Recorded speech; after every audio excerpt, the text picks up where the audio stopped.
everybody, it's Miss Love and Belle and we're back to read you another one of Reception's Reading for Pleasure books. This one is called The Pea and the Princess and it's by one of our authors, Minnie Gray. The Pea and the Princess by Minnie Gray.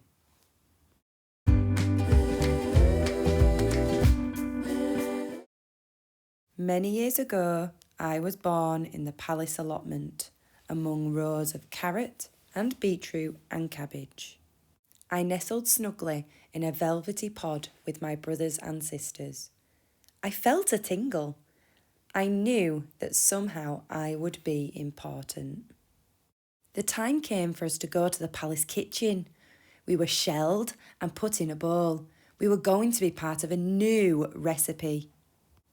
Then suddenly, I was picked from the pile. I was put in a little box with soft tissue to protect me from bruising, and I was taken by the Queen. At this point in my story, I'm going to give you some background information. Let's start with the Queen. A year earlier, before I even grew on my pea plant, the Queen had been nagging her son.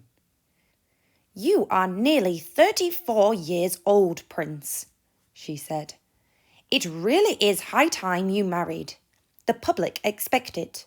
Your kingdom demands it, and if you are not married within 1 year, I shall stop your pocket money." The prince got quite a lot of pocket money, and he really didn't want it to be taken away. "I'll start looking for a bride immediately, Mother," he answered, and the search began. The prince travelled the known world. He met princesses of all shapes and sizes, with a wide range of hobbies and interests. None of them seemed really right somehow.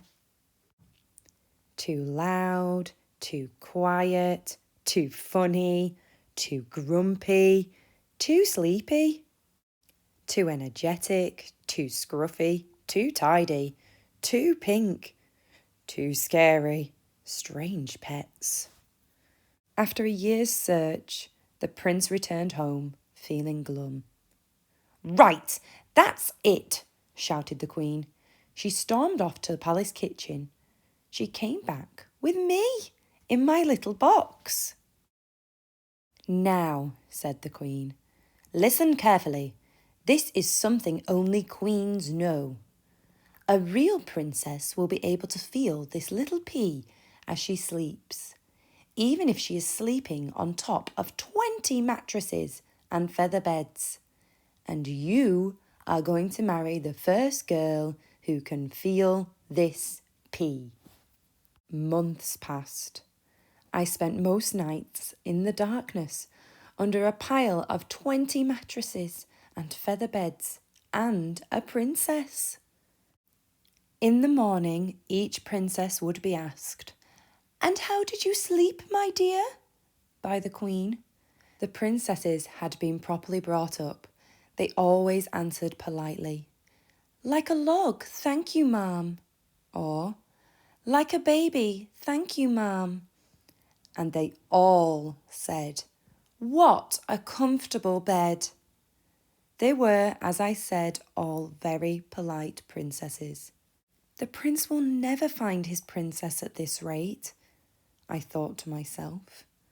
I must help somehow. One night, a furious storm raged. Rain lashed the palace. Thunderclaps shook the walls. Lightning flashed through the window panes. There was a little knock on the palace door. A small, wet person stood on the doormat. "Could this be the real princess?" gasped the Queen. Before she could say a word, the small, wet person was put to bed on top of 20 mattresses and feather beds. With me, of course, underneath.